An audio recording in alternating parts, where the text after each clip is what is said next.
Nicole Bonner with Thrive Chiropractic Coaching and Dr. Colton O'Brien, and we are back for, I think this is our 10th episode of our podcast season, Colton. Well, look at us go. I know, man. Time flies when you're having fun, huh? That's the truth. Speaking about having fun, how was your Holy Week this week so far? Oh man, Holy Week is amazing. It started in a fantastic way. Like I mentioned on last week's podcast, my wife, my mom, my brother-in-law all got baptized. So Sunday was, man, just so much peace and just joy and just Thanksgiving really. And it just really led us into an awesome week. So this week has been nothing but just like recognition and praise for me. So I've really been trying to keep my attention off of me and what's going on in my life and look towards Jesus and just be in a state of gratitude and thanksgiving and just honoring and praise, I guess would be the right word. Awesome. You know, I that reminds me of a book that I read. Have you ever read the book If You Want to Walk on Water, You Have to Get Out of the Boat by John Ortberg? No, but I can sense where it's going. That is such a great book. I highly recommend everybody really to read it. I read it multiple times and it's been just transformational. Well, it's so funny. Weren't we talking about this last week? Like didn't I ask you like what are your like top 3 books that have been transformational in your life? We talked about Right? that recently. Yeah. Yeah. Well, it was like it's just been transformational in my life. And I read it probably for the first time, maybe almost 20 years ago. And then I read it a few times over the years. And it's funny because every time that I read it, I like extrapolate something different out of it. But it essentially what you just said, it's like, and that's funny because in Thrive this week, that was like our whole theme of the week is where's your focus, right? So it's all about keeping your focus on God, keeping your focus on the big picture, and trying not to really put too much attention and energy on all the minute like details and tasks that you have to do, but just keeping your eye on the big picture for sure. Absolutely. That's huge. Mhm.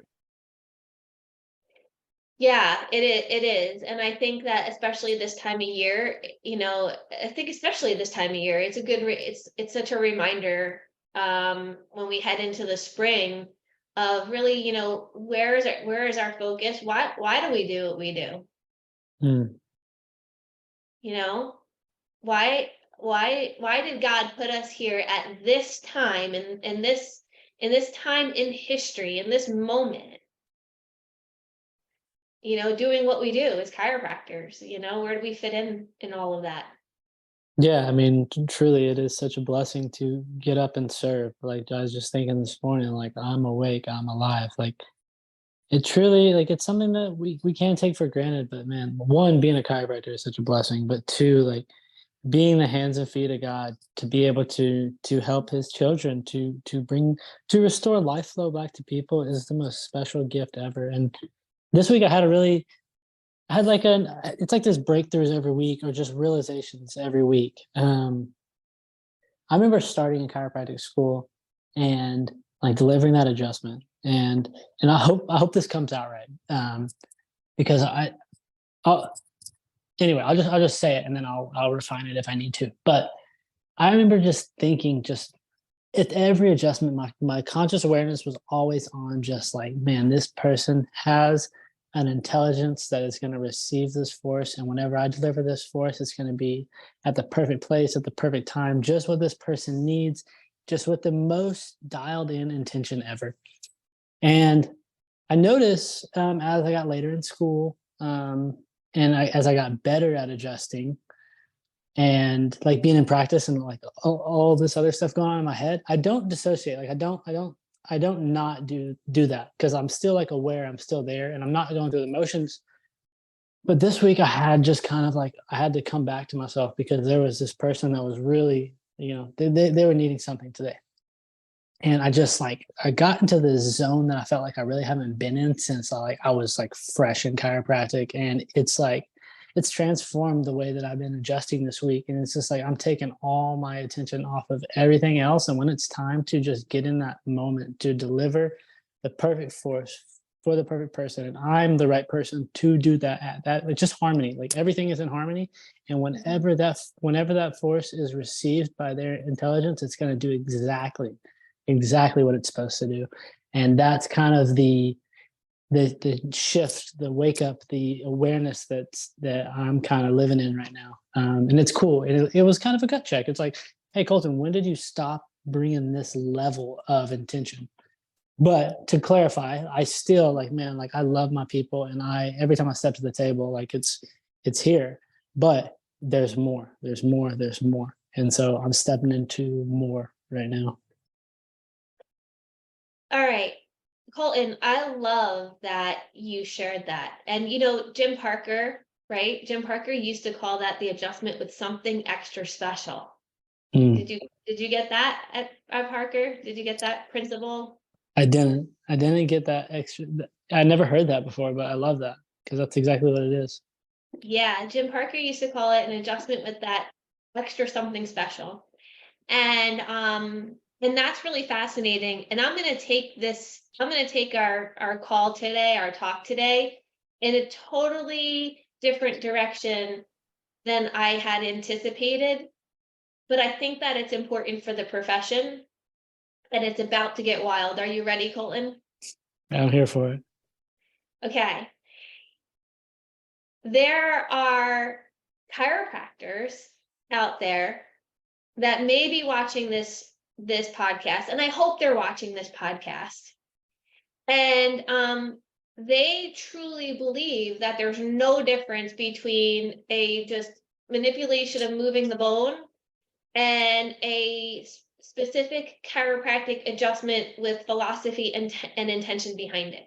So what you're sharing with us right now is a very specific chiropractic adjustment with philosophy and intention behind it. And you could feel the difference between those two things, right? 100%. Without a doubt. So for the people who might be watching this saying like, oh, this is all bullshit, like there's no difference, can you explain what you feel? This is a tough question, so I hope I'm not putting you on the spot, because we don't rehearse this, guys. This is just Colton and I get up and we shoot the shit for you guys. But can you explain what you feel in your body when you're delivering an adjustment over here versus just like giving a random manipulation over here? Do you understand what I'm asking? No, I 100% understand what you're asking. And I don't know, my first like initial thought to the people that think that is just like, man, it's like, it's a little bit of one of like sadness. Like really, it's just like, man, like I think one of the reasons that I do that is because I've experienced it. Like I feel like experience is one of the most powerful teachers. Like you can talk and talk and talk all day, but until you really grasp that something that we all talk about, then it can fall on deaf ears. But I have received amazing adjustments with the most pure intent at the correct place, that people knew without a shadow of a doubt that they were adjusting here for a specific reason, at a specific degree, at a specific angle, to make the correction. And it did. And I was better off for it. And then I've also been adjusted by people that's just like, let me bolster my ego and hear the bone make a sound as loud as it can, and when it feels different, and the intention behind it is totally different. And I'm not perfect. I've gotten, we've been in like student flows or something like that, where my ego gets the best of me and my attention goes off of the person on the table, and then onto like, hey, look at me, I'm so great at this, or I'm so great at that. And the adjustment is different. But this is even more than just the adjustment. This is everything in life. Everything in life is dependent on your level of intent. So, but to speak specifically to your question, one, I look at the words manipulation and adjustment. Like no one wants to be manipulated. Just the words carry weight in and of itself. Like that's forcing something to be somewhere. And an adjustment is like guiding something to the correct place. So it's not done by force. It's done by guidance, I guess, is working with the body rather than opposing it. is the first thing. So my intention is never to overpower or overcome the body, but rather to work with the body to correct the subluxation. And then two, yeah, if I think it's just going to affect the bone and maybe have some positive localized effects, then that's probably what's going to happen. But if my focus is on the nervous system, and if I have the objective measures that really show me where that subluxation is, I know without a doubt when that's removed, one, better nervous system function is going to take place. How can I doubt that? That's an adjustment whenever I deliver that. I don't know if I'm explaining this the right way, but that's what's right for me, is like I adjust when I know something needs to be adjusted, not whenever I feel just one bulky spot of a lack of mobility, or someone says, "Hey doc, I'm hurting right here," you know? So it's all about the objective for me. What's the objective? Is the objective to move a joint, or is the objective to remove subluxation? And is the objective to for a bone to make a sound, or is the objective to take pressure off that nerve so the nervous system is functioning and flowing fully? Yeah, so I think it's important that we define, because there could be people in the audience that don't see a difference between those two. And I know that's very hard for you and I to understand, but it exists. So, I think it's very important that we define what really, a subluxation is not just a bone out of place. A subluxation is a bone out of place that's interfering with innate intelligence. If you guys don't like the word innate intelligence, nerve signals. Like if you want to be more scientific and have more scientific vocabulary, either one is fine. But we have data that shows that subluxation decreases the velocity of the nerve impulse as it travels through the spinal cord. Right? We have that data. We've collected data on it. So, that's the first thing. But then I also think there's also a very spiritual connection when you give a real adjustment. And what I mean by a real adjustment is an adjustment where you are releasing nerve interference, where you're releasing innate intelligence in the body, right? And when I give an adjustment, Colton, because I know you had mentioned, you were talking about what it feels like from a patient's perspective. So if from a patient's perspective, we can certainly feel the difference from when we're being manipulated to, being adjusted. If you guys have I don't know if you guys have ever had the experience. I graduated from Seton Hall University, and I graduated from, I was top of my class in the pre-med department. And so most of my friends became medical doctors, and the ones that couldn't get into medical school, well, they went to become osteopaths.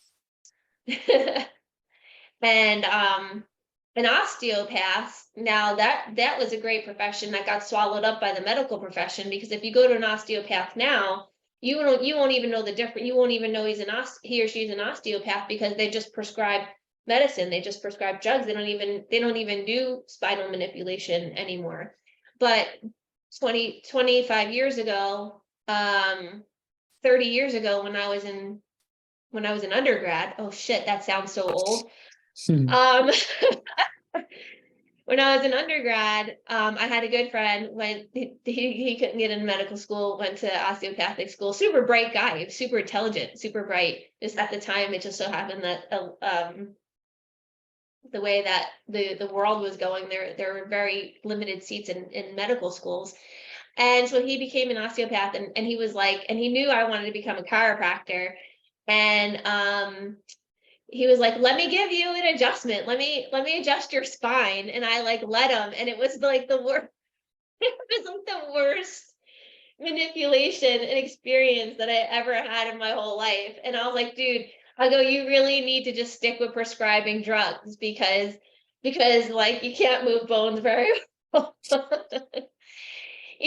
what's my point? My point is that we certainly, as a patient, we can feel the difference between a manipulation and an adjustment, but also as a doctor, as the deliverer of the adjustment, we can feel the difference, because I don't know about you, but I know the times where like, if I'm not totally on, or I'm not totally present, and I'm not connecting innate to innate with my patient, there is a definite difference in my adjustment from one to another. And there have been times where I've been totally on, totally present, totally connected, totally just connected innate to innate, and I just lay my hands on a patient, and cavitations start happening. I don't even thrust, right? And things start moving, and patients are like, wow, how'd you do that? And I'm like, I don't think I did it. I think that was a God thing. But that's the difference. And I guess my sadness comes from chiropractors who are, and I'm going to say this, and if half of you, if you might get mad and turn this podcast off right now, but you're not a chiropractor unless you're delivering an adjustment. And and that's not, once again, that's not just a manipulation of the spine. It's not movement of bone. It's restoration of nerve flow. It's restoration of innate intelligence to the body.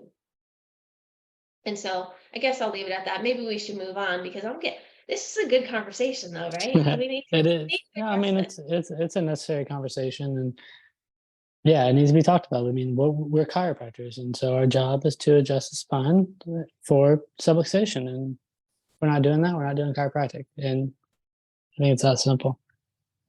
Yeah, it is that simple. You know what, Colton? One of the things I love so much about you What's that? is you're just so clear.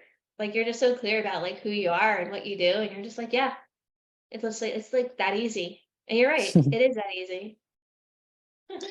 So When I try and get too complex, I get into like a wormhole, and then I start not making sense. So I use the KISS method in most scenarios.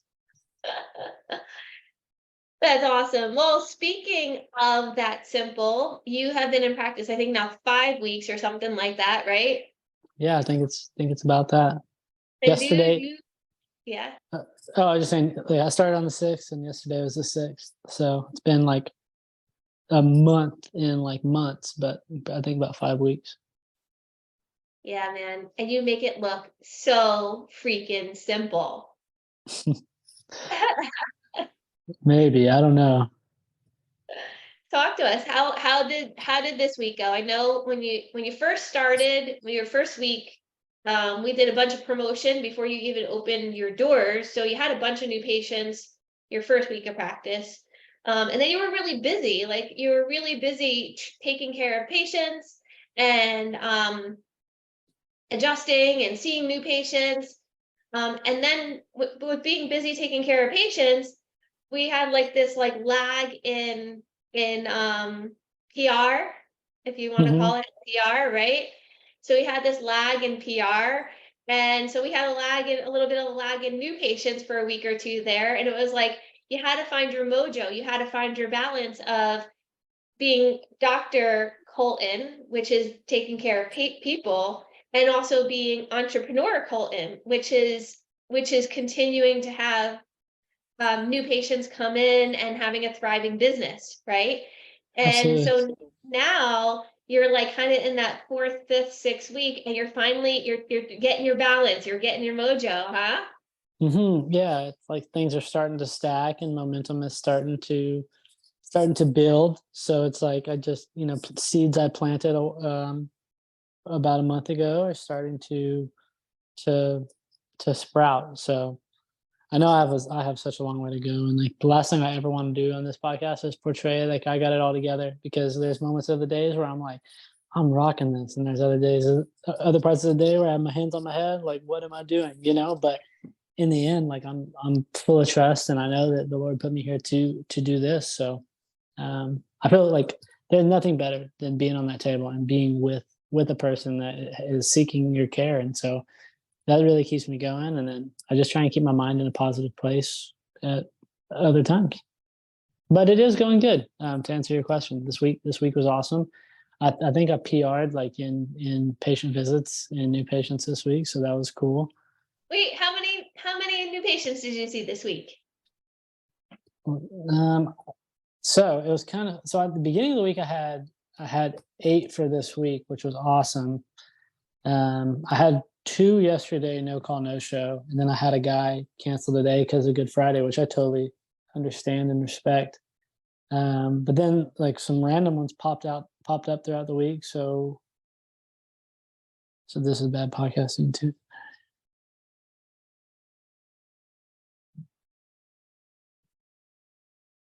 Folks, as he is So, looking live. We're watching this live, yeah, folks. He's sorry. looking live at his stats for the week. I had 6 new patients, which was good. Great. And then around 22 visits. So that's week 5 for you right now. So getting Nice.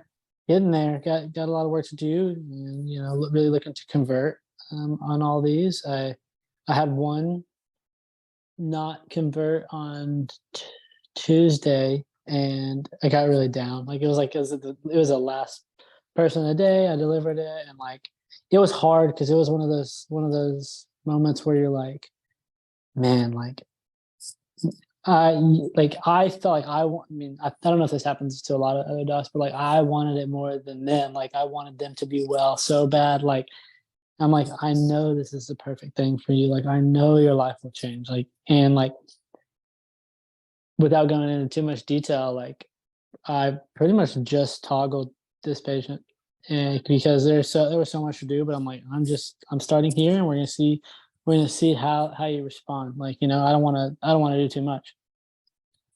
And first thing they said was like, man, like I feel like a fire hydrant that just like set off in my head, and like they got off the table looking more vibrant than I've seen them in the past. And like she's like, I feel like energy in my toes that I never felt before. And like you just tell like it like that atlas was corrected, and she was, I don't know, it was pretty special. And so after that I was like, oh yeah, she's gotta convert. And then she kind of had a little sticker shock. So still praying that person comes back, and really hoping the best for them. But it was hard. It was really hard that night. I couldn't get it out of my head. Like, what could I have done better? Where did I not communicate the value? Where did I not build the value for them? Which was hard because because I have a tendency to blame myself. Like, I don't want to, if I don't convert, I don't want to be like, oh, just it was them. Like I gotta look at myself and be like, what could I have done better? Um, but yeah, so that was an experience this week that was a little bit of a bummer, but that's okay. Yeah, so great learning. That's a great learning opportunity, right? So Colton, why don't you write this down, and on our Tuesday coaching call, why don't we go through the whole scenario so that we can find out where we lost the patient. Because what it is like, if you think of taking a patient through the day 1 and day 2, it's kind of like taking them hand in hand and walking them through through a journey and a transformation. And so in chiropractic, we think mostly of the physical transformation, but before they can have a physical transformation, they have to have a mindset transformation. If they don't Mhm. have the mindset transformation, they're not going to be able to, they're not going to get to the physical transformation. So on our coaching call on Tuesday, because I don't want to take up too much of our time on our podcast, although it'd be a really great thing to dive into, but I think it would just take too much time. Let's really talk about that mindset journey that the patient has to take in order to get into an empowered state to make that buying decision. All right, so let's do Mhm. that on Tuesday for sure, and we'll use this as a learning experience for sure. Okay. Yeah. So cool to see you guys in at this place, because it's like all you guys are like now calling me kind of off coaching hours. I just talked with another, I'm not going to say who on this podcast, but you know who, another student of ours of Thrives, and just working through scenarios with her that she also had this week. So everybody goes through that, and shoot, I'm in how many years of practice? 23 years of practice, and I had all kinds of higher level communication courses, NLP, Tony Robbins, elite chiropractic coaching. And I don't, of course, I don't convert everybody. Nobody converts 100% of the people 100% of the time, so love on yourself, know that know that you did the best for this patient with the tools that you have, and then say, all right, Lord, open the doors for me to learn, to find out where to get more tools. Mm. Absolutely. Yeah. And just, Or just call me. gotcha.